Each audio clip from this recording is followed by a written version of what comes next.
ಕಲಿಸಿದ್ರು, ಕೆಲವರು ಮಾತ್ರ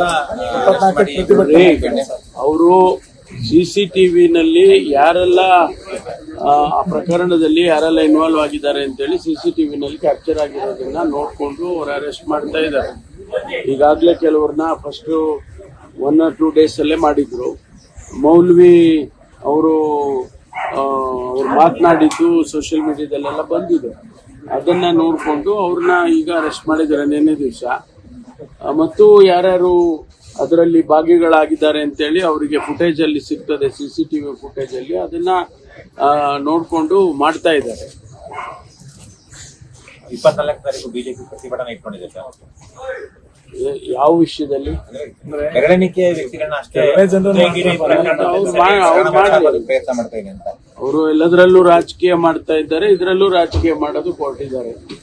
ಆದ್ರಿಂದ ಅವ್ರು ಮಾಡ್ಲಿ ಸರ್. ಈಗ ಸೋಷಿಯಲ್ ಮೀಡಿಯಾದೆಲ್ಲ ಈ ವೀಲಿ ಮಾಡೋದೆಲ್ಲ ಬರ್ತಿತ್ತು, ಈಗ ಲಾಂಗ್ ಹಿಡ್ಕೊಂಡೆಲ್ಲ ಓಡಾಡ್ತಿದ್ದಾರೆ ರಾತ್ರಿ, ಅದೆಲ್ಲ ಇನ್ಸ್ಟಾಗ್ರಾಮ್ ನಲ್ಲಿ ಹಾಕೊಂಡು. ಯಾರ್ಯಾರು ಅಂತ ವ್ಯಕ್ತಿಗಳಿದ್ದಾರೆ, ಅದು ಕಾನೂನು ಬಾಹಿರ ಅಂತ ಹೇಳಿ ಎಲ್ಲರಿಗೂ ಗೊತ್ತಿರೋಂಥ ವಿಚಾರ. ಅವ್ರನ್ನ ನೋಡಿ ಅವ್ರಿಗೆ ಅರೆಸ್ಟ್ ಮಾಡೋದು, ಅವ್ರ ಮೇಲೆ ಕ್ರಮ ತಗೊಳ್ಳೋದು, ಯಾವ ಸೆಕ್ಷನ್ ನಲ್ಲಿ ಅವ್ರ ಮೇಲೆ ಕೇಸ್ಗಳು ರಿಜಿಸ್ಟರ್ ಮಾಡಬಹುದು, ಅದೆಲ್ಲ ಪೊಲೀಸ್ನವರು ನಿರಂತರವಾಗಿ ಮಾಡ್ತಾರೆ. ಇದರಲ್ಲೂ ಕೂಡ, ಈ ಪ್ರಕರಣದಲ್ಲೂ ಕೂಡ ಅವ್ರನ್ನ ಅರೆಸ್ಟ್ ಮಾಡಿ ಅವ್ರ ಮೇಲೆ ಕ್ರಮ ತಗೊಳ್ತಾರೆ. ಸರ್, ಮುಂದಿನ ಚುನಾವಣೆ ನನ್ನ ನಾಯಕತ್ವದಲ್ಲಿ ನಡೆಯುತ್ತೆ ಅನ್ನೋ ಮಾತುಗಳನ್ನ DC DK ಶಿವಕುಮಾರ್ ಅವರು ಆಡ್ತಾ ಇದ್ದಾರೆ. ಏನ್ ತಪ್ಪಿದೆ ಅದರಲ್ಲಿ? ಸಾಮೂಹಿಕ ನಾಯಕತ್ವ ಅಲ್ಲ, ನಿಮಗೆ ಏನಾರು ತಪ್ಪು ಕಾಣಿಸ್ತಾ ಇದೆ? ಕೇಳುತ್ತೆ. ಸಿದ್ದರಾಮಯ್ಯ ಅವರು ರಿಟೈರ್ಮೆಂಟ್ ಆಗ್ತಾ ಇದೆಯಾ, ಇವರೇ ನೇತೃತ್ವ ತಗೋತಾರ ಅಥವಾ ಬೇರೆ ಏನಾದ್ರು ತಗೋತಾರ ಅಂತ ಅಷ್ಟೇ ಸರ್. ಯಾರು?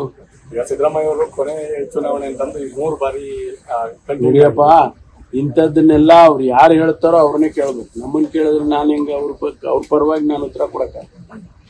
ರಂಜಾನ್ ಬರ್ತಾ ಇದೆ. ರಂಜಾನ್ಗೆ ಸರ್ಕಾರಿ ನೌಕರರಿಗೆ 1 hour ಮುಂಚಿತವಾಗಿ ಮನೆಗೆ ಹೋಗಿ ಇಫ್ತಿಯಾರ್ ಮಾಡಬೇಕು ಅಂತ ಅವಕಾಶ ಕೊಡ್ಲಿ ಅಂತ ನಿಮ್ಮ ಪಕ್ಷದ ಮಾಜಿ ಪದಾಧಿಕಾರಿ ಹುಸೇನ್ ಅವರು ಪತ್ರ ಬರೆದಾರೆ. ರಂಜಾನ್ ಸಂದರ್ಭದಲ್ಲಿ ಮುಸ್ಲಿಂ ಸರ್ಕಾರಿ ನೌಕರರಿಗೆ 1 hour ಬಿಫೋರ್ ಕಳಿಸಬೇಕು ಅನ್ನುವಂತಹ ಒತ್ತಾಯ ಆಂಧ್ರದಲ್ಲಿ, ತೆಲಂಗಾಣದಲ್ಲೆಲ್ಲ ಜಾರಿಯಾಗಿದೆ. ಮುಂಚೆ ಉಪವಾಸ ಸಂದರ್ಭದಲ್ಲಿ ಅಂತ ಅದೊಂದು ಒತ್ತಾಯ ಕೇಳಿ ಬಂದಿದೆ. ಗೊತ್ತಿಲ್ಲ ನನಗೆ, ಅದು ಸರ್ಕಾರ ತೀರ್ಮಾನ ಮಾಡುತ್ತೆ ಅಂತದೇನಾದ್ರು. ಅದೊಂದು ನಿಮ್ಮ ಗೊತ್ತಿಲ್ಲ. ನನ್ನ ಅಭಿಪ್ರಾಯ ನಿಮ್ಮ ಮುಂದೆ ಹೆಂಗ್ ಹೇಳ್ತಾರೆ? ನನ್ನ ಅಭಿಪ್ರಾಯ ಚರ್ಚೆ ಮಾಡಿದಾಗ ನಮ್ಮ ಇದರಲ್ಲಿ ಅವಾಗ ನನ್ನ ಅಭಿಪ್ರಾಯ ಹೇಳ್ತೀನಿ. ತೆಲಂಗಾಣದಲ್ಲಿ ಜಾರಿ ಮಾಡಿದ್ದಾರೆ ಸರ್, ಗೊತ್ತಿಲ್ಲ ಸರ್ಕಾರದ. ಸರ್, ಅರಸೀಕೆರೆಯಲ್ಲಿ NR ಸಂತೋಷ್ ವಿರುದ್ಧ ಅಟ್ರಾಸಿಟಿ ಕೇಸ್ ಆಗಿ ದಲಿತ ಸಂಘಟನೆಗಳೆಲ್ಲ ಮುಷ್ಕರ ಮಾಡ್ತಾ ಇದ್ದಾರೆ ಸರ್. ಈವರೆಗೂ ಕೂಡ ಅವ್ರನ್ನ ಬಂಧಿಸಿಲ್ಲ. ಅಲ್ಲಿ ಪೊಲೀಸರು ಅವ್ರಿಗೆ ದೊಡ್ಡವರ ಅನ್ನೋ ಚರ್ಚೆ ಶುರುವಾಗಿದೆ ಸರ್. ಈಗ ವಿಚಾರ ಮಾಡ್ತೀನಿ.